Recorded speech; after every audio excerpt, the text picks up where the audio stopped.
what it is. Every revolution or every political movement or any kind of change, and having someone, okay, CIA, which is fucking for you to call me CIA when you know I'm not.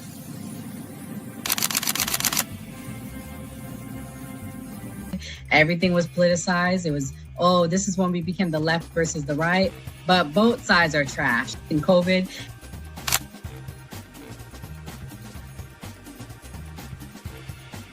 his own thing. So it seems to be that money's the issue, that like we're using money and that's how politics is being pushed. Because now we've seen what someone does when they use their own money and it doesn't seem to be a solution. So I feel like we take money out of politics, we'll have a much better political system.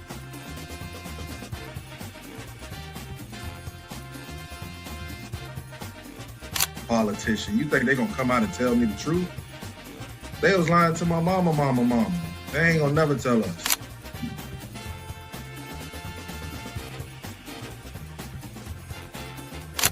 So everybody, we look at certain things just because, oh, this happens in the hood or we see this every day. All the way up. These people were speaking truth. King, we could talk X, we could talk it all. They were speaking truth.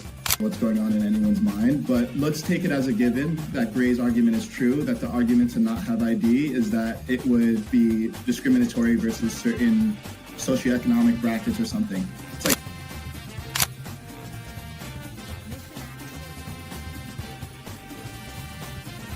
the world's greatest trial run of what people will do and what people won't do. And we are the only country on the planet that really fought against the government. A lot of it,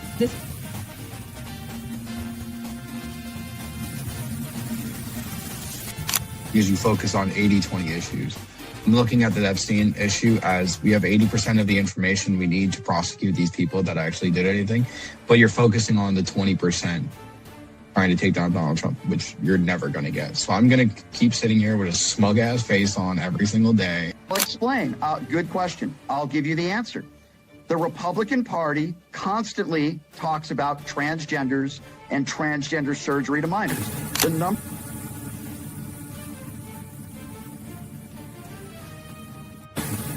I'm mostly on the left ideologically, but I don't associate with the Democrats because they're not ideologically on the left. The Democrats are clowns, and they're also losers.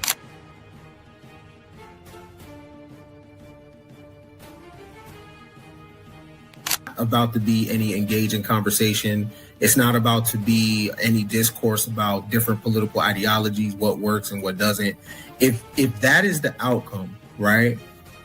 For example, I'm not gonna go and just put myself in the middle of a KKK rally. Verify me, I'm not fucking fed. They always do this. I'll say this, right? They did the same thing to Nick. We've seen the video. They'll call people who are genuine and authentic feds because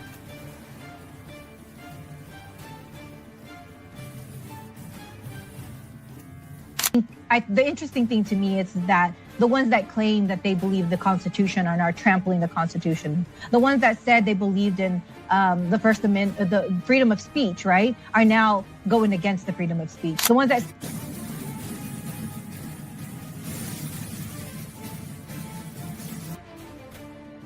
So to see and hear this strong, compelling speech with emotion, I think that's extremely important for young men to see from a leadership perspective. Y'all have no plan. They'll never talk about nothing positive about the Democrat Party. Everything is just anti-Trump. They're not willing to have a conversation. They call us fascists. We willing to have a conversation. Charlie Kirk's willing to have a conversation.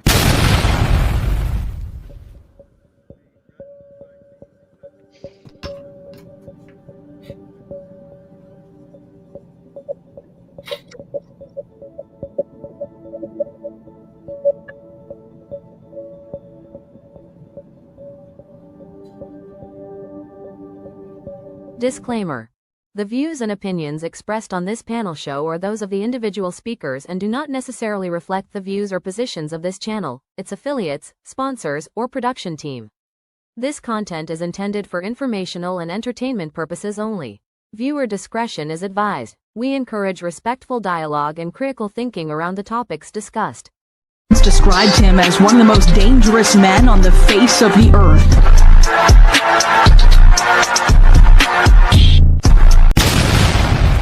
Welcome to the Man Cave. Welcome to the Man Cave. I'm Gray Mars. It's Mia. Ken Billions, what's happening? I'm Doc. Mr. Rippy Unfiltered. 85 Slim. That first video was boring, so I'm going to play something a little bit more entertaining that's going on.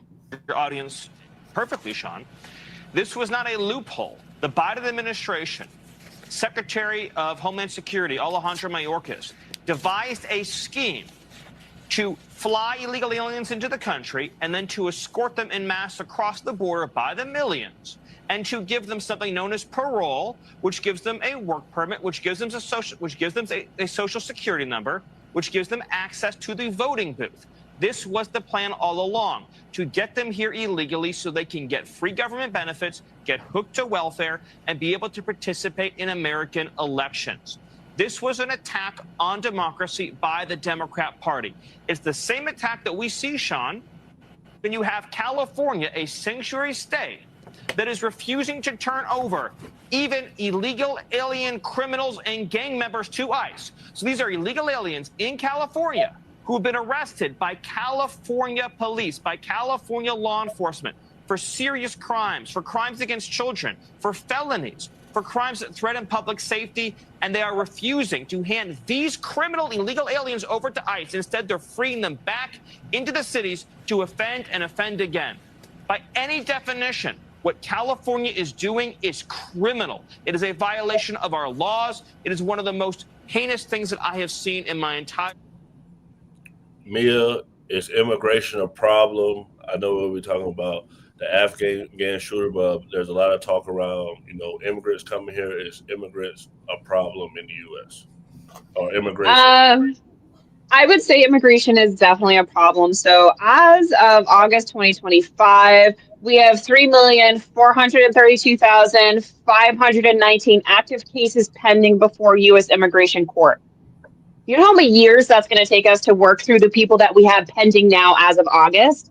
I think we need to do an entire halt on all immigration for at least a period of 24 months so we can get back 3.5 million backlog. Like, these people, a lot of them are seeking asylum and they probably have very valid reasons, but how can we vet them? How can we get them in here and get them potential relief if we keep taking in new ones? I mean, the average wait time is over 1,400 days, which is approximately 3.9, like 4 years. 4 years waiting. Like, our immigration system is broken. At this point in time, we need to hit the stop button. We need to close the door. And we have 3.5 million people we have to figure that are here. These people are here. 3.5 million people that we know of here that haven't even had their due diligence to go in front of a judge and actually plead their case. So our immigration system is absolutely broken. We're not helping anybody. So the guy that, committed this heinous act, he was an asylum seeker. This is what Kristi Noem had to say about him. She's in charge of immigration enforcement. You deport people with pending asylum claims, Madam Secretary? We will if they should be. Absolutely. Yes, we are going to go through every single person that has a pending asylum claim, has an asylum claim here in this country. One of the requirements of asylum is that you have to come in every single year for a checkup and an interview process and a re-vetting. And that is something that we're going to expedite and happen immediately with anyone who does have that asylum claim today, and ensure that they deserve to still be in this country, that they still have the purposes for which they claimed that asylum in place, and that they're not here being radicalized and perpetuating dangerous criminal activity against our Americans. Ken, is America required to give asylum to people in other countries that are dealing with war, poverty, things like that? No. I mean, at the end of the day, we got to make some moves that benefit the people here, right? So I put it like this. I think asylum should go to the brightest minds. until you clean up like Kensington, Philadelphia, Skid Row in Los Angeles, like you go to Oregon, we got straight homeless encampments here. You know what I'm saying? We got people down bad. You got a fentanyl crisis here. You got people that are doing bad in America. So to let other people in, just no. If you're gonna let people get asylum, they have to be like Gary Kasparov. They got to be like the top engineers in the world. They have to be people that's going to boost the economy. They have to be ill scientists. They have to be people that are on record for innovation, because you can't let people in that's doing the same as our lower class here. You got to take care of the people here first, because the people that's going to come here, they're going to go in the place where our lower class is. So what happens to our lower class cousins and aunties and people that we know? For sure.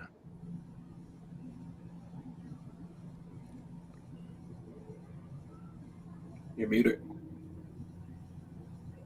My screen froze. My bad. Slim, what you think about all this? I know you MAGA. What do you think about immigration, everything that's going on, and people coming over here and crimes being committed? I think it's amazing that people are waking up to it. I want to say ever since the democracy was confiscated for the 2020, this has been going on. And when you allow things like this to happen, this is actually the outcome. Everything we're seeing, like that first clip you played, was perfect, because he literally stated it was a plan. This is what I believed for 4+ years. It was a plan. What wasn't planned was for the man to win again. That wasn't the plan. So now that the man has won again, everything you're seeing is in reverse. It's just going to take time, like Mia said. But I'm loving it, because this is what it takes for people to wake up. It takes for this information to be seen. I'm going to play the actual case. I'm going to get Doc and Mr. Rippey to respond. Go get it on YouTube. And a National Guard member who were shot at point-blank range blocks from the White House.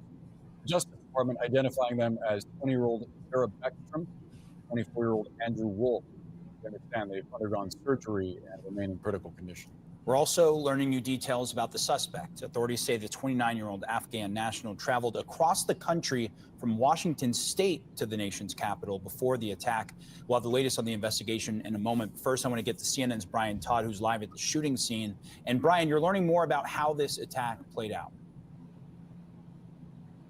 That's right, Omar and Boris. We have important new information this afternoon on how the attack played out. We're going to get to what Janine Pirro said about that in just a second. But first, we have access here that we have not had before to the actual spot where the shooting occurred. I'm standing at the spot right now. And if you come over here with me, our photojournalist Jay McMichael and I are going to walk you over here. This area here, excuse me, ma'am. This is the bus shelter where, according to officials, at least one of the guardsmen tried to take cover at, and you can see that a plexiglass panel here has been shot out. You can see the fragmented glass up there. This panel is gone, and I'm going to walk you over here to this planter. It appears here that there is a bullet hole here that entered here and exited here of this planter. There's another planter over here. Jay's going to shoot you a close-up of that. And there's another planter here where this part has been removed. I'm going to walk you over here to show you that part of the planter that was removed. And in the meantime, you see a makeshift memorial here to the victims, people laying flowers and an American flag. Over here is a part of that panel that was actually removed. And you can see additional bullet holes here, one here, one here. And this looks like some evidence that was handled by authorities as they started to process the scene last evening. So in addition to that, we have new information from Janine Pirro. She is the U.S. Attorney General for the District of Columbia. Earlier today, she spoke to us about the sequence of gunshots. Take a listen. A lone gunman opened fire without provocation, ambush style, armed with a .357 Smith & Wesson revolver. One guardsman is struck, goes down, and then the shooter leans over and strikes the guardsman again. Another guardsman is struck several times. 357. They And don't know both that. of those guardsmen are now in critical condition at a local hospital. We have made inquiries with the hospital to learn more about the surgeries and about where they're being treated. The hospital's not gotten back to us on that. As Boris and Omar mentioned, they're identified as Sarah Beckstrom, 20 years old, Andrew Wolf, 24 years old. Those are the two guard members who were struck yesterday in this attack. Beckstrom has been on the guard since 2023, according to officials. Andrew Wolf has been in the guard since 2019. According to officials at the news conference, were sworn in yesterday. We believe that meant that they were sworn in not as new guard members, but sworn in as deputies for the U.S. Marshals, which they have to do about every month. Guys, back to you. Brian Todd, live for us in Washington, D.C. We hope to learn a positive update on those guard members at some point soon. CNN senior national security reporter Zach Cohen joins us now. Zach, take us through what we've learned about the suspect. Yeah, we're learning quite a lot about his background. It's a 29-year-old Afghan national who came to the United States in 2021 as part of this program that was implemented by the Biden administration after the U.S. withdrawal from Afghanistan. Now, it seems that why he was allowed to come to the U.S. in part was because of his work with the U.S. military and CIA. He was, our understanding, he served in an elite counterterrorism unit that worked directly with U.S. intelligence and military units in Afghanistan, including active combat against Taliban forces at the time. And so there were thousands of those individuals who served in those roles that were evacuated when the Taliban started to rise to power after the U.S. left. And it appears that was the basis for his immigration into the United States. Now, of course, several layers of vetting and took place after he got here. He was only temporarily allowed to come here at first, but his background with the CIA and the intelligence community does seem to be the basis for his travel to the U.S. So what was that vetting process actually like? Because obviously there were a lot of Afghans that were coming over as part of that Operation Allies Welcome. Yeah, by all accounts, it should have been very extensive. We know that in that initial process, he would have been vetted by the U.S. government, including the CIA. And then once he was granted temporary asylum, as he applied for permanent status, he would have gone through a variety of different layers of vetting. Those include identity and background checks, biometric vetting, in-person interviews, assessment of an individual risk, and eligibility under U.S. law. So that's several layers. And then it's important to remember, too, the ultimate approval and of his asylum application was granted under the Trump administration. Mr. Rippey, he went through all of this vetting process. You know, they interviewed him. They did biometric scanning. Is this preventable? All I'm saying is something fishy going on about this whole thing. And I don't want to get into deep conspiracies and anything like that, so I'm going to keep it surface level. But I will say that, you know, just like we were talking about earlier, we need to get them out of here. Get everybody out of here. How on earth can you be this type of radical on a work visa, working with the CIA, and then not able to see anything that's going on? And the amount of people that's on the left that's actually celebrating and blaming Trump for this stuff, because I'm sure a lot of y'all know that I was actually out in D.C. a couple of months ago. You know, I went to the White House, I went to the state capitol, and I interviewed a lot of people. They want the National Guard there. So it's places like CNN that kind of keep placing the National Guards, that's a bad guys. But the people that I talk to that's actually out there in the hood, they say, I feel so grateful. I don't even like Donald Trump, but I'm so grateful they took the National Guards here. That way I can walk down the street with my kids and not have to worry about being robbed. They love this stuff. So I think this it could be a distraction. It could be a distraction. Just pushing a certain narrative out there. Muted. I'm gonna let Doc. My bad. I'm gonna let Doc respond to this one. But one of the things that were ironic was that, you know, typically the right is anti-immigration, but Trump was a person to grant asylum to this person. In a filing in federal court this week, the Justice Department said that when the administration was ordered back in March to stop sending detained migrants to a mega prison in El Salvador, you personally made the final call to continue the flights anyway. Is that correct? Do you acknowledge that? You know, we have court filings going on and decisions that are going forward. I'll let them continue to play through that process. But did you make that I'm call? proud of President Trump and his leadership and the decisions that we have made. And the decisions that are made on deportations, where flights go and when they go, are my decision at the Department of Homeland Security. And we will continue to do the right thing and ensure that dangerous criminals are removed. So that you're saying that it was your decision. It sounds like the judge wanted to ensure that people were given due process. He said very clearly, quote, any plane containing these folks that is going to take off or is in the air needs to be returned to the United States, but those people need to be returned to the United States. However that's accomplished, I leave to you. But this is something that you need to make sure is complied with immediately. Did you defy the court's order, Madam Secretary? No, Kristen, and that's one of the things that we continue to face across this country is activist judges who are using radical decisions that have no standing and no grounds to try to stop what President Trump is doing to protect America and to keep us safe. So we'll continue to do the right thing, continue to work and protect Americans, no matter what radical judge comes out and tries to stop us. We'll do the right thing and know that we're on the side of the law, the side of the Constitution, and the side of the American people. So, Doc, is it the judges stopping Trump from doing his job? Nah, Trump just did his job. And I disagree with Mr. Rippey. I have a cousin who lives in Washington, D.C., very affluent, his friend group, all of his friends, they own a lot of properties out there. They do a lot of business out there. None of those people are happy with the National Guard out there. The National Guard shouldn't be there. I think that was a mistake. I think Trump should have made some sort of change to the policing system in there. They've been there too long. He hasn't hired new police. He hasn't rolled out new police enforcements. And I just think that's a misstep on his part, as well as I mean, they granted the dude asylum. So I mean, I can't see how they could have any argument about he's not an illegal immigrant. He's a legal immigrant. They brought him here. Biden administration brought him here. The leader of the free world brought him here. This administration granted his asylum and kept him here. I don't see the argument. I think the problem is these troops shouldn't even be on the streets. Like they shouldn't even be a object to be attacked. They shouldn't be a focal point of that. So that's part of my problem. And then another part of my problem is we have someone in here, this lady who's in charge of immigration, and these people saying something's wrong with immigration. She represents a state that has less than 1 million people in population.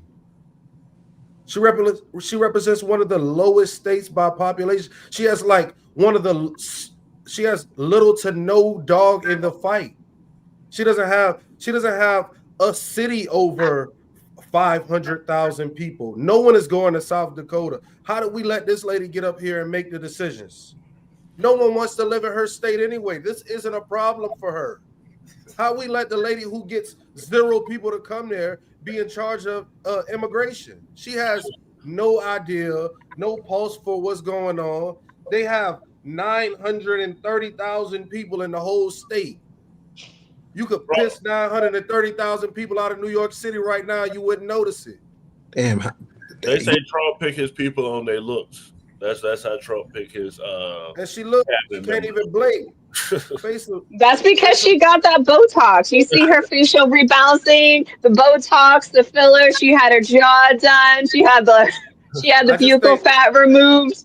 I clocked that shit a while ago. Something like that is a problem. We got some lady up here talking about immigration. She has less than 1 million people in the entire state. Well, at what point would she be knowledgeable about who's immigrating to South Dakota? You got smoke with South Dakota, Doc. You just took a whole for real shit on South Dakota. Well, both of y'all talking about the National Guard, and now they talking about deploying the National Guard everywhere. This is Trump's attorney general. To South Dakota. Hand in hand with Secretary Noem, Homeland Security. Director Patel has already arrested 500 suspected terrorists since January 20th. We're working hand in hand allegedly with Hegseth. And yes, we are bringing in our National Guard to every city we possibly can. Who needs our help? And that's a lot of them. We're tied up, as you know, in a lot of court hearings right now. These young men and women in the Guard, they want to help our country. They want to be here. They are patriots, yet they will not be attacked by a radical Islamic terrorist who screams by reports, Ali Akbar, before shooting 2 of our Guard members and almost killing more. Yeah, can you? Slim, do we need National Guard everywhere? Because now they saying they go put National Guard everywhere. Hell yeah. That they don't respect the police. Period. These YNs don't respect the police. This is why it's happening. It's not that he want to do it. Y'all don't respect the law right now. So I believe put somebody out there that's real skillful. Fuck around and find out. Doc, should the YNs respect the police even if the police are not good police? Why should the YNs respect the police? The president of the United States doesn't respect the police enough to give them the resources, to give them the information to do their own job. If the president doesn't respect the police enough to put them in charge of their own neighborhoods, their own communities in which they're in charge of policing, he don't respect them. So how do you think the community what makes you respect think he don't respect the police? The president pardoned some people that didn't respect the police. Yeah, he don't respect the police. But what makes you think Trump don't respect the police? His actions make me think that he doesn't respect the police. That's what I'm explaining to you. I ain't saying he said out his mouth he don't respect the police. I'm saying if he respected the police before he brought the National Guard in, I think he should have took steps to meet with the police chief. I think he should have took steps to reinforce the police in that city. I think he should have made steps to fix that before saying, hey, I'm gonna take a 20-year-old girl from her home and deploy her to DC to do nothing but stand on the corner somewhere and deter. She's not arresting anyone.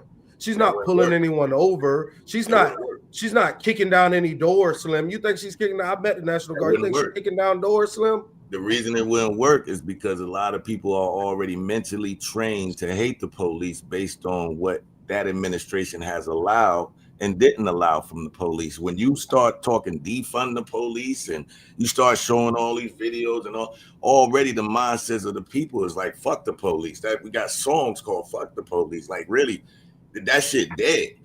Same thing with the immigration thing. It's like people think that this is going to be a nice thing for people to get out the country. They want people to pull up, say, yo, if you're an illegal immigrant, we outside, come on outside and get in the car, you got to go home. It's not going to look like that. At the end of the day, everything is going to look ugly because he's trying to fix this country. It's not going to be pretty. So there's always going to be differences. At what point is the National Guard, they can't stay there, Slim. So at what point is he going to fix the police system and have the police keep law and order in the city? What you're talking about is a band-aid. What I'm asking you is, you're saying he hasn't attempted to fix the police, Slim. That is the law of that area. They're going to arrest people, take people to jail. The National Guard isn't going to do that. All right, so let's hear from the man himself, because that's what Trump said in response to what happened. Cause asylum into the U.S. I think a long time. Can you give any kind of time? What's we don't a long want those time? people. We have enough problems. We don't want those people. Is that a year, 2 years? No time limit. And then but it could be a long time. You said that we don't want those people. Do you understand that? I understand. You understand it? I understand. Who are you with? I'm with News Nation. Sir. Okay, My name's Libby D. News Nation. Great. Let me just tell you something. We don't want those people. Does that make sense? You know why we don't want them? Because many have been no good, and they shouldn't be in our country. What do you mean by those people? Can you clarify? People from different countries that are not friendly to us, and countries that are out of control themselves. Countries like Somalia that have virtually no government, no military, no police. All they do is go around killing each other. Then they come into our country and tell us how to run our country. We don't want them. How many countries roughly would you put on that list? She said how many? Yeah, how many countries? Yeah. Would you put on that list? Well, I guess we gave you 19, right? There's probably more than that. You mean third world countries, those 19? No, I don't think they're all third world, but in many cases they are third world. They're not good countries. They're very crime-ridden countries. They're countries that don't do a good job. They're countries that don't register from the standpoint of success. And we, frankly, don't need their people coming into our country telling us what to do. When you talk about I'm talking about like Somalia, where you have a congressman goes around telling everybody about our Constitution, and yet she supposedly came into our country by marrying her brother. We'll talk about tomorrow, but Mia, the permanent ban on Afghans, was it necessary? Did the punishment match the crime? Permanent ban on Afghans? Yeah. I mean, we should have, in my personal opinion, we should have a permanent ban on all immigration, at least for the next 5 years. Like I said, we have 3.5 million people that haven't even gone before a judge. We need to stop and halt all immigration at this point in time. Half of these people haven't been properly vetted. And unfortunately, we have destabilized the Middle East to the point where it could be generations before we see true friendship from them, and I don't blame them at all. We can't go in there for multiple generations, murder everybody in the family, and then expect them to come here and not sleep or sell us. I mean, I would hold a grudge if a country came in, killed my grandpa, killed my dad, killed my uncles, murdered all my cousins, destabilized my economy, stole all my antiquities, and then left. Like, see you guys later. Of course. I mean, it's no point in taking anybody from that region here, because we have done nothing but bring these people pain and chaos and hurt.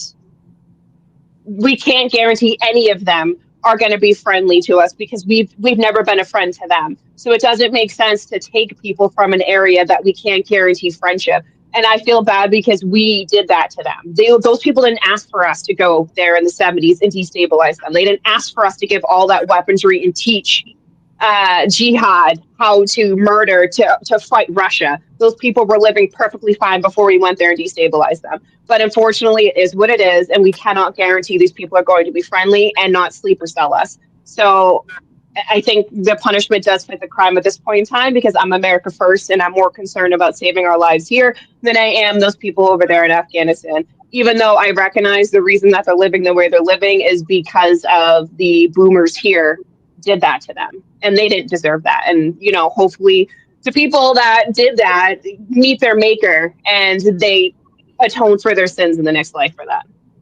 Well, it's a lot of. Let me say one thing, Gray, and I think when we go in and we destabilize these countries and then we send our military in there, I think you will be able to relate to this because you know you've been there too. The people who interpret for us, the people who do these jobs for us, the people who work for us, they are those people. They're Afghan people, they're Iraqi people, and the job can't be done without them. It is virtually impossible. We don't speak the language, we don't know the neighborhoods, we don't have the intel. So we give these people the promise of, what do we give them, Gray? You can come to America. So we went over there, destabilize these people. We use these people. We make them take risks for their lives every day. They wear masks when they interpret for us. They wear body armor. They dress up in uniforms like us. And the promise is you can come to America. Without the promise of you can come to America, these people will not help us. Well, you just brought me to my next clip, because that's the conspiracy around immigration and what they think Doge found. But here's the video. Really going on. Doge exposed our immigration asylum disaster. That was the tip of the iceberg. Now, here's the story. Doge has found that immigration gave a work authorization document to illegals just 5 months after they filed for asylum. That document allowed them to work while they waited to hear whether their asylum request had been accepted or denied. So they could work as an illegal, knowing it would take years before their case was heard. The Immigration Department mailed them a Social Security number. No interview, no proof of identity. Just put it in the mail. Here's your number. In 2021, Doge says 270,000 new aliens were issued Social Security numbers, 590,000 in 2022, 964,000 in 2023, and 2.1 million in 24, right before Biden left office. Doge also discovered that 1.3 million aliens are now receiving Medicaid. Millions received driver's licenses, some registered to vote, and Doge says some actually did vote. Try and square that against Democrat claims that Musk is destroying Social Security and cutting Medicaid. He's not destroying, he's weeding out people who don't qualify. Who is really guilty of misinformation in this case? It is not Elon Musk. Mr. Rippey, this is a big talking point on the right, that immigrants get basically Medicaid, food stamps. Now they're saying get Social Security number. Is this an issue, and do you feel like this is factual, Doge finding all this information? It's definitely factual. I've been saying this for the past few years. And the thing is, over on the left, they say it's never happened, but so much more evidence is coming out. I know illegal immigrants right here in Arizona. Right here in Arizona, have all these benefits. They're friends of mine, and they disagree with everything I stand for, but they have these benefits. They go right inside they get all the healthcare benefits. They get Social Security. They get all these things. So when the left say it's not happening, I know people personally that it's happening to, and I don't like the fact that our tax dollars take care of people that are not American citizens. Just like me, I'm America first, and I'm damn near America only at this point. In fairness, though, I think a lot of the services that we're providing on the under for them to keep their scales balanced, I think is based off the shit we take from them, though. Right? Look, like we have a lot of things in America that we don't know where it comes from, and the people are distressed from the environment that it comes from. So I think on the flip side, to keep their scales in order, those are the crumbs that they get back from stuff that we're already taking from them. Well, another issue is that this happened right before the shooting happened. Well, this just in, we have a Fox News alert from Brooke Taylor. You won't believe this. DHS is confirming that an Afghan national was arrested Tuesday after posting a video of himself on TikTok indicating he was building a bomb with an intended target of the Fort Worth area. Mohammed Dawood Al-Okazai is charged at the state level with making a terroristic threat. According to DHS, listen to this. He came to the United States as part of Operation Allies Welcome. So here you have it. This happened Tuesday. The Texas Department of Public Safety. This is a second Afghan national, second one this week. Operation Allies Welcome. He had a terror plot. We know it comes the same week that deranged individual, that alleged assassin, took out two of our heroic National Guard, came here on the same program, Operation Allies Welcome, a program that we were assured time and time again by Mayorkas, by Jen Psaki, by Joe Biden himself was safe and secure. But here we have a second data point in 1 week that it was not safe, it was not secure. And we've got to look very hard at this program as President Trump is vowing to make change. So that don't even make sense, bro. Go ahead. So you're making a bomb on a heavily monitored site, right? Yo, TikTok will flag you before the video even is posted. You'll get an alert that your video doesn't meet community guidelines, right? What I don't like is these events to make it seem like these people are very primitive. Like when you study the history of Baghdad and you study the history of those areas, these people are very smart. And I have a hard time believing that these people are making bombs on TikTok, being that sloppy, being that dumb without no calculation. Because they're not. They're not. You said fake. So you said that's what? Okay, got you. Yeah, it's all fake, man. You ain't that dumb. When I first heard this story and I looked into it, I'm like, all right, come on now. And me, like I told Gray a couple of weeks ago, I went to school in Dearborn. I'm from Detroit, and the way these people operate, they took over a whole damn city. He immediately told me that, and not only that, a lot of them actually did tell me that they was told they had to chant in grade school, "Death to America, death to America, death to America." So I'm like, yo, they all just need to go. They all need to go. Like shut it down, man, because we have too much empathy for these folks. Call me Islamophobic all day long, but at some point we got to shut it down, man. We have a certain culture in this country, and diversity is not our strength. Okay, and how? Go ahead. This was Donald Trump's response with when do we shut down the black experiment? What you mean? Diversity ain't our strong suit. When do we shut down the black? If Islamic ain't working, when they say the niggas in the hood doing too much violence and we shut down the black experience, I just want to know. I don't mean that type of diversity. What I'm talking about is diversity of thought, diversity. If you come from a different culture, a different type of ideology, and you want to bring that over here and you want to be a part of our U.S. Congress when we have a certain type of culture, and you bringing that over here, because I can't be a Christian man and go over to Iran and run for their political office. I can't even be a Christian in some of these countries. Why are we allowing them to come over here and just mix everything up? That's my point. I mean, you can be, Hispanic, Hispanic American, but if you want to come over here, you want to transform over to the American culture, that's completely fine. And Black Americans are part of the American culture.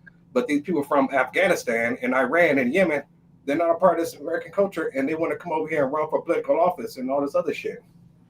So here's Trump. Hold on, let me play this. Go ahead. This is Donald Trump's response to it. About this tragic shooting in Washington, D.C. U.S. officials say that the suspect worked very closely with the CIA in Afghanistan for years, that he was vetted, and the vetting came up clean. He went cuckoo. I mean, he went nuts. And that happens too. It happens. I just love his vernacular. He went cuckoo. Look, he went nuts. This is how they it's come so in. Boomer. They're standing on top of each other, and that's an airplane. There was no vetting or anything. They came in unvetted. And we have a lot of others in this country. We're going to get them out. But they go cuckoo. Something happens to them. Your DOJ IG just reported this year that there was thorough vetting by DHS and by the FBI of these Afghans who were brought into the U.S. So why do you blame the Biden administration? Because they let them in. Are you stupid? Are you a stupid person? Because they came in on a plane along with thousands of other people that shouldn't be here, and you're just asking questions because you're a... Hold on, Doc. You gonna go to Slim first. Slim, because you the MAGA fan. Is that appropriate for Trump to talk to a reporter like that? Yep. Oh my God. Jesus Christ. I love it. Yeah, that's the thing, right? We focus on that politically correct. Yo, Trump is a gangster. New York expected. That's just what it is. I love it. Yeah, are you stupid? Exactly. They called him a Nazi for years, and all of a sudden they want to be offended by this. Man, go on somewhere. They called us all Nazi supporters, and we voted for him. Right. Man, he might try Dodo birds. Dodo birds. He said it perfect. He said it better than I would have. This the other part he said. Oh, my mouth. Stupid person. And there's a law passed that it's almost impossible not to get them out. You can't get them out once they come in. And they came in, and they were unvetted, they were unchecked, there were many of them, and they came in on big planes, and it was disgraceful. So, Don, you seem to be pro-immigration with this. Is Trump out of line? Because you're right. People have, helped the U.S., not just in the Middle East, but in other places, and they expect the U.S. to protect them because if they're in that country, then there can be harm caused to them if they aren't brought over here. Trump is out of line. He's out of line for a lot of reasons, but one specific reason he's out of line is he is 2 generations removed from being an immigrant. And he's the president of the United States. His grandfather came from a country that we would right now not consider an ally. And he's the president of the United States, showing that they are good people who come into this country. They do a lot of good things, and their kids or their kids' kids can do just about anything, including become president of the United States. He is proof of that. He is the immigration dream. So how would it be that someone who achieved everything and owes it all to his grandfather coming here, not 30 lineages ago, his father's father, his direct grandfather, I know my grandfather right now, brought his family to this country. True. He just sounds like somebody who lost touch with, where he come from. For sure. So it was another shooter. His court date was actually today. So I'll let y'all see it.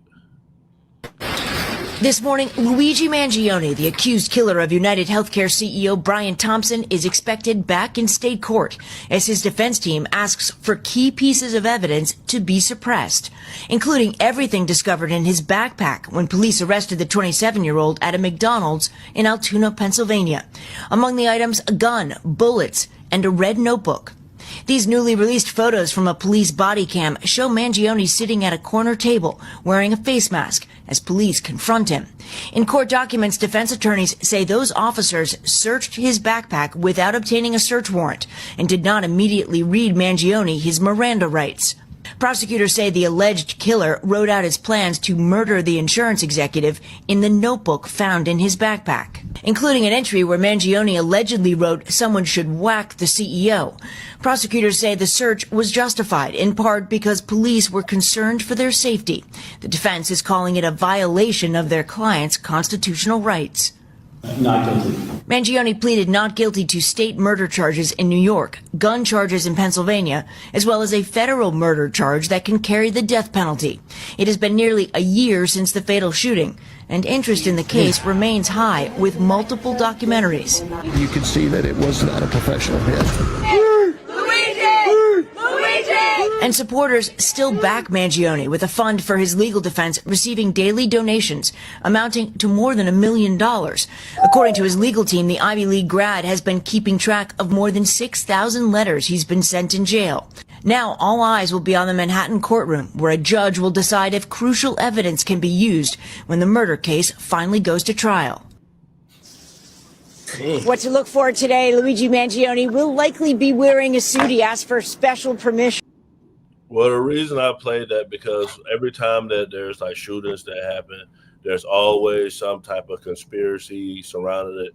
Mia used to be like a conspiracy person, but she has a new job, so now Mr. Ripper, you're the conspiracy person. What do you think about, conspiracies around these shootings? And because the big thing with this guy is that he was at the CIA. So what do you think about that? Who you asking? You, Mr. Rippy. Oh, well, I obviously, like I said, everything is all smoke and mirrors. Everything is all a product plan.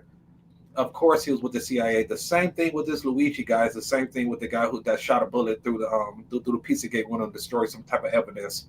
I think it comes down to bringing attention to the healthcare industry and justifying certain things, because they always get these actors out there to, cheer on these people, and it's always the same people in every single one of these videos. And I ain't really falling for it. When I first saw this story, when it happened months ago, I didn't fall for it. I'm like, nope, I don't believe it. Well, here's a story with another president involving the CIA.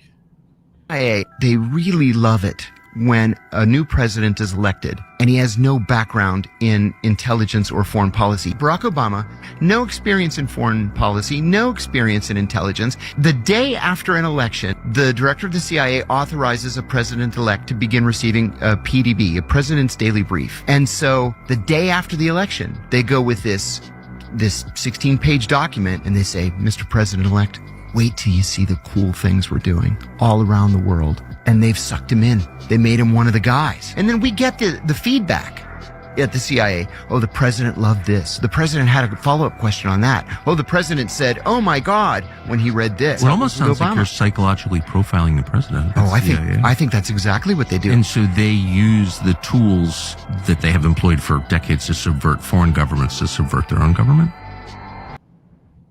Yeah. Oh, you like, are we gonna pretend this is not what they do? What? Be quiet before you get caught up. Chill, Mia. HR watching. They probably are too. Keep it quiet. You gotta dial it back. Ken, what you think about what they said about Obama and the CIA watching him, and like this guy reportedly being working with the CIA? I mean, Obama's a slippery nigga, man. You know what I mean? Just the way he talk, his whole swag. He's a slippery nigga. You know what I mean? I mean, I was told his name was Barry a long time ago. You know what I'm saying? So, Barry Santoro. There's a dude on YouTube named Andrew Bastamani, right? He says he was in the CIA or whatever. So he talks about a lot of the CIA tactics, a lot of the mental techniques that they do, like just a lot of cold shit, right? So I can see that, because why wouldn't an institution like the CIA have control over individuals who are only going to be here for tops 8 years, right? They're in and out, but the CIA stays, the FBI stays, the Secret Service stays. These are institutions that stay, but the person that is being voted is only going to be here for the most 8 years. So we have to have him in pocket. I think there's off the record operations going on that the president don't even know about. For sure. So people don't know, here's a little bit of history on the CIA. 9-year-old Ramanullah Lockenwall is the man federal law enforcement has in custody for the ambush attack. That was the wrong one. My bad. There are 16 different federal agencies gathering intelligence for the U.S. government. In 2004, a 17th, the Office of the Director of National Intelligence, was set up to oversee them all. Here's what to know about America's intelligence community and how the different branches operate. Start with the armed forces. Each service has at least one major intelligence organization to support its information needs. Then there are intelligence departments. Those are the offices embedded in other government agencies to enable their missions. The Office of National Security Intelligence, which analyzes major drug cartels and facilitates counter-narcotics efforts. The Office of Intelligence and Counterintelligence, which provides analysis on foreign nuclear weapons and global energy issues. The Office of Intelligence and Analysis, which focuses on domestic threats. The Bureau of Intelligence and Research, which provides analysis for the Secretary of State and ambassadors. And the Office of Terrorism and Financial Intelligence, which focuses on international economic issues. Finally, the national agencies that help advise the Director of National Intelligence. Those include the CIA, which collects and analyzes foreign intelligence to inform policymakers, the NSA, which mostly monitors foreign information systems for signals intelligence, collecting data, including cell phone and email traffic, for intelligence and counterintelligence purposes, and sometimes sweeping up information about Americans in the process. The Defense Intelligence Agency, which focuses on foreign military intelligence, the National Geospatial Intelligence Agency, which charts and maps the physical Earth and human activity for national security purposes, and the National Reconnaissance Office, which designs, builds, launches, and maintains U.S. spy satellites. Then there's the FBI's Counterintelligence Unit, which helps protect the American homeland from foreign intelligence operations here. For the 2015 fiscal year, the White House requested $60 billion for 2 programs that fund all of these agencies combined. But that's known as the black budget because the breakdown beyond that top line is classified. Earlier this year, 2 House Democrats introduced legislation that would force the White House to reveal more details about how that funding is actually spent. Mia, will it hurt the country if we have more information on the CIA? Does the CIA need to maintain secrecy? I mean, we need to know where our money's going. I think there is an implicit need. Like, they have to tell us where our money's going, but they're never going to tell us. We don't even know. Allegedly, there's cities underneath the streets that they build for crazy times. I mean, all of it's their documentaries. They're literally building cities for these people, of these leaders, of these departments that we don't know where their salary's coming from. I mean, we as taxpayers, we have a right to know, but unfortunately, we're never going to know because there's all this, red tape over it. And, our congressmen and women don't work for us. They work for their corporate interests and their special interests and their foreign interests, which is coincidentally the same people that I guess everybody works for. Everybody but us. I think this. Everybody but us. They work for everybody but us. Even with the CIA, before it was the CIA, the OSS, Office of Strategic Strategy. Think about that name, for example.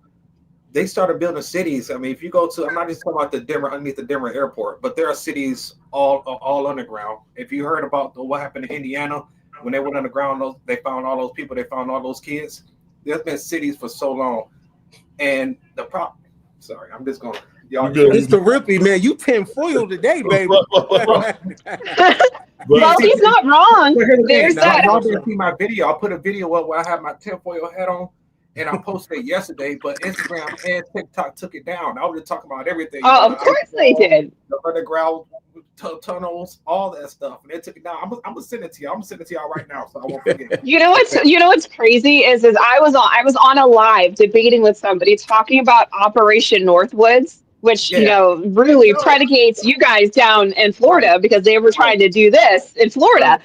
Talking about Operation Northwoods, I kid you not. The second I said Operation Northwoods, it was done. I was kicked out. I was banned for 7 days, and it's like, this is true stuff. Like, our government will literally plan to murder thousands of us and blame a foreign entity. And the only reason that thousands of Floridians didn't get murdered and it wasn't blamed on Cuba was because Kennedy's like, we can't do this. Imagine that. The last not bought APEC representative we've had in the United States was Kennedy. And he's like, what are you guys, crazy? You can't murder thousands of Americans and blame on a foreign entity. And that was the last person to say, whoa, we're not doing this.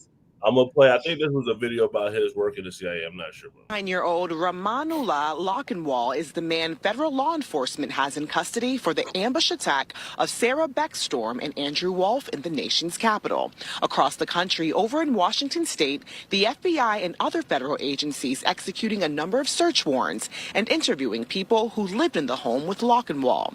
DHS Secretary Christine Noem confirming that Lockenwall entered the country in September of 2021 during the Biden administration's Operation Allies Welcome, an effort supporting Afghan nationals who worked with the American military. There is confirmation now that the subject had a relationship in Afghanistan with partner forces. Sources tell Fox News that Lockenwall was part of a unit working in Kandahar in southern Afghanistan with the CIA. They were highly trusted by the CIA, and they accomplished missions. They acted as guides, they acted as interpreters, they acted as sometimes as combatants, and they helped the agency out in the OPs, the outposts, way out in lands that were kind of denied areas, that they were not under U.S. control, to counter the operations of the Taliban. Jack Tumarchio is the former Undersecretary of Homeland Security. He says when the U.S. pulled troops out of Afghanistan 4 years ago, guys like Lockenwall came too. When Afghanistan fell and the Taliban took over, the members of the Zero units were in jeopardy because the Taliban made a point of trying to find out who these people were. And in many cases, they did. So if your name was on a list that you had served with the Zero unit, you were probably on somebody's death list in the Taliban. You were going to be killed. This individual is in this country for one reason and one reason alone, because of the disastrous withdrawal from the Biden administration and the failure to vet anyway, in any way, shape, or form, this individual and countless others. Now, following Wednesday's shooting, President Trump has done two things. One, he has asked ICE to stop the application. These are immigration applications of all Afghan nationals. He's also... That's basically what you were talking about, what they were saying with him working over there and everything like that. So do you feel like it was a mistake and should other people suffer because he did that, and you being a veteran have worked with people overseas? I mean, we talked about two people out of 200,000, and I think what people aren't realizing is we going over there, we stealing the wealth and these people government and changing and putting in place the things we want for them. How else are we going to get these people to help us if not offer them the American dream? And people say you could say all of these things and these idealists you have when I live in Georgia and someone lives in California and stuff. When you're over there and you don't speak the language, or you can't read what's written on the wall, or you don't know which road, you need these people, and you're going to have to offer them something, and money won't do it. Trust me, money won't do it. You have to offer these people a way out, and unless you're willing to do that, I think we should just keep all American troops at home. But we need these people. We're going to keep doing the same shit, so we're going to need these people. So we can't stop immigration and stop bringing these people here, because we're going to have to offer them some. So Thanksgiving just passed. Should there be rules of talking about what goes on in the house after you leave the house?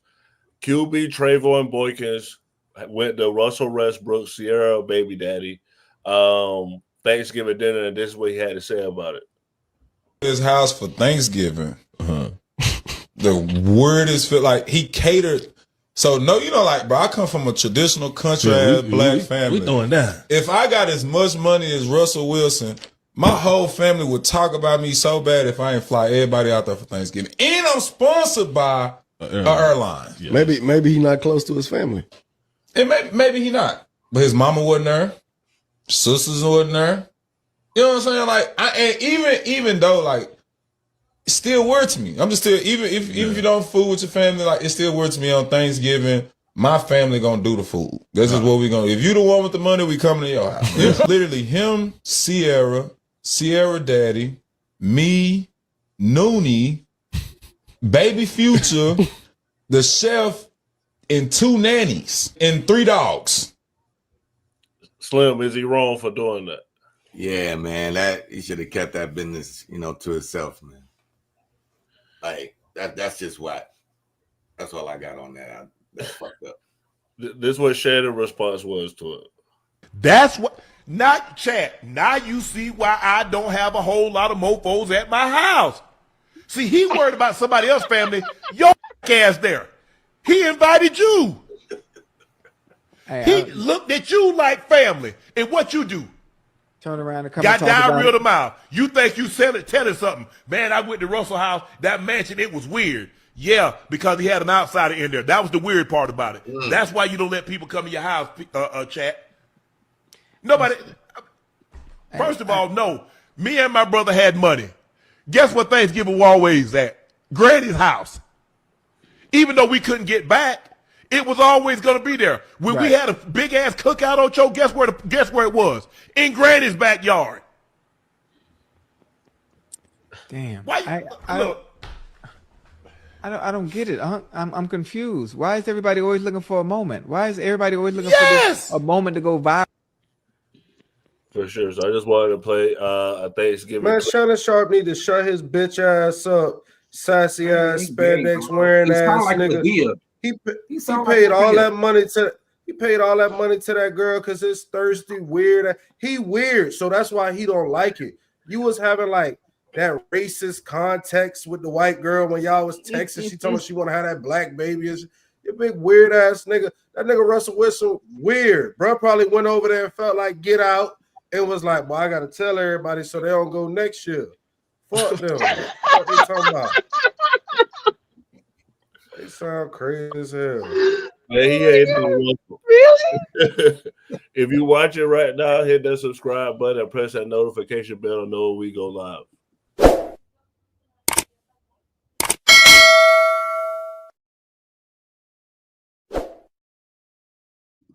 They ain't gonna know what happened to Ken. Doc, what's your final thoughts? Man, I think immigration is a part of this country. It's part of the country that makes America great. Our president is a direct descendant of an immigrant. He's third generation. His grandfather came here as an immigrant. So do I think some adjustments need to be made to it? Of course. Do I think we need to make the people safe? Of course. But I think immigration is a vital part of this country. Is one of the things that make America great, that the American dream is still, what people are sold anywhere around the world. People think about the American dream. So I think we need to keep that alive. Mia, what's your final thoughts? We have 3.5 million asylee seekers who have not had a chance to plead their case in front of a judge. 3.5 million with an average wait time of almost 4 years. That's a problem. All new migrations to the United States should be stopped until we can provide the 3.5 million asylee seekers with their legal due process of getting in front of a judge, pleading their case, and being able to continue on in their lives and become documented, naturalized citizens. It's ridiculous to take on more people than we can handle, and it's not fair to those 3.5 million people who left their home countries behind to seek the American dream here, and we can't even provide them their due process. So let's worry about the 3.5 million people we have here before we take on any more than we can chew. Mr. Rippey? My final thought is, yes, the American dream is real. It's the greatest country. Everybody wants to come here if you're willing to adjust to the American culture. I mean, there are so many Nigerians and people from Ghana, people from Uganda, they come over here and they actually thrive. They actually make more money than, the average white person. It's a lot for this so-called racist country. But if you're willing to adjust to the culture and not bring over, because once you miss culture, it's going to turn into something, something very detrimental. And we've seen it happen over time, over in the past. So American dream is real. That's why it's called America. Slim? Yeah, man. To my boy Doc, I love you, brother.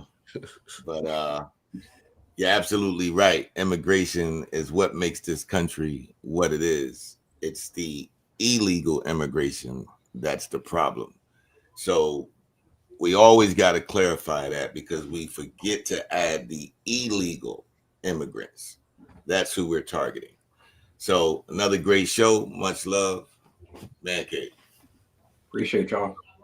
Most definitely. Tomorrow we'll be talking about Omar. Hope I said her name right. And of the Somali fraud, basically. So come tune in tomorrow if you want to see what that's all about. So we'll basically talk about immigration type stuff again.